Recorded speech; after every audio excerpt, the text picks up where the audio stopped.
Tradisi nyabi suku Madura rela membungkuk seperti orang Jepang.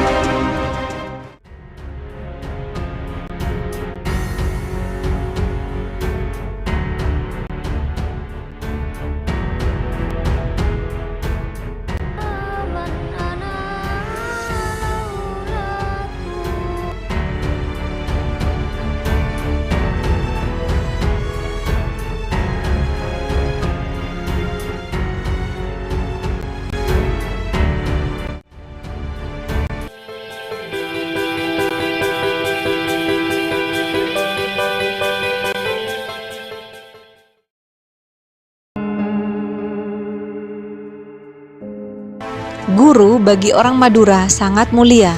Orang Madura memposisikan guru sebagai orang yang wajib dimuliakan setelah orang tua. Ada ungkapan yang bisa menjadi clue tentang ini, yaitu bapak, babu, guru, dan rato, atau bapak, ibu, guru, dan ratu atau penguasa. Posisi guru dalam pandangan orang Madura lebih mulia ketimbang penguasa. Kenapa guru begitu mulia? Bagi orang Madura, guru adalah pendidik batin. Gurulah yang mengenalkan pengetahuan bagaimana seharusnya hubungan antara hamba dan Tuhannya, hubungan antara sesama manusia, dan hubungan antara manusia dengan alam. Inilah yang oleh orang Madura disebut sebagai adab atau akhlak. Dalam pandangan orang Madura, suatu kesombongan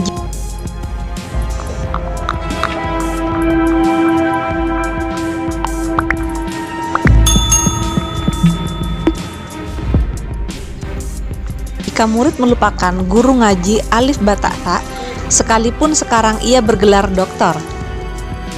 Orang Madura menyebut guru ngaji itu sebagai guru rebaan atau guru yang menjadi sandaran pertama kali murid menuntut ilmu agama. Posisi guru dalam masyarakat Madura sangat unik. Hubungan batin seorang murid kepada gurunya terbentuk tidak saja ketika dalam proses belajar, tapi sepanjang hayat. Dalam tradisi Madura ada ungkapan nyabis atau mirip dengan bahasa sowan dalam bahasa Jawa. Nyabis ini kira-kira semacam silaturahmi kepada guru yang dilakukan oleh seorang murid yang sudah tamat setidaknya sekali dalam setahun.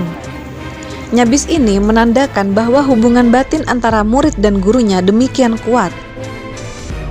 Merantau kemanapun seorang murid, ia masih menyisakan waktu untuk membangun jalinan batin dengan kiainya.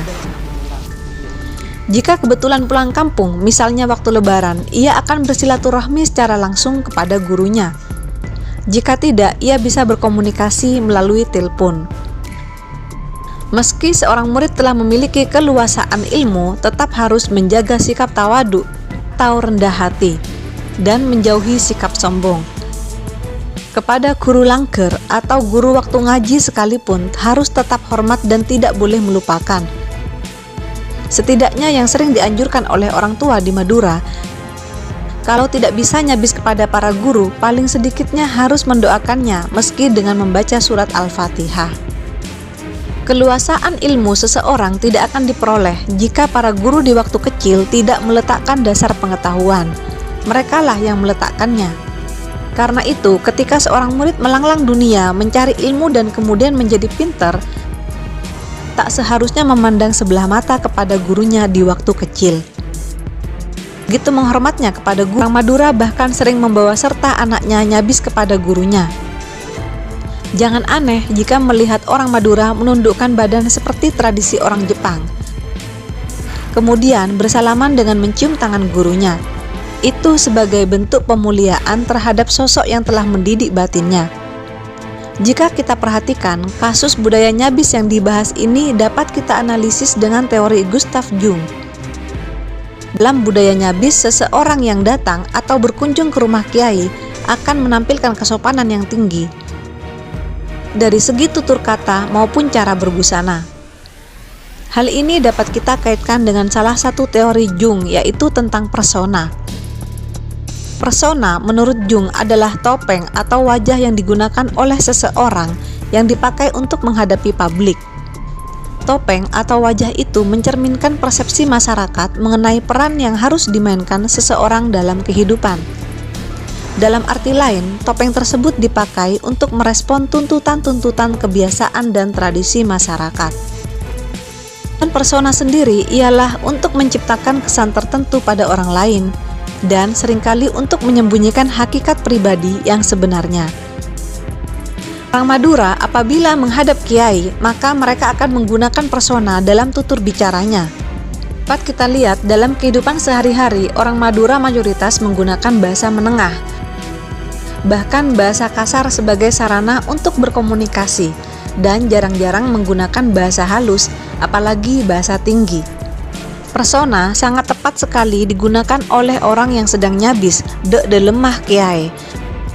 Karena di situ yang ditampilkan bukan merupakan hakikat diri yang sebenarnya. Artinya, walaupun orang Madura dikenal dengan sikap dan tutur katanya yang kasar, tetapi karena adanya tuntutan untuk menampilkan sisi halus, maka orang Madura kemudian menampilkan personanya di hadapan kiai.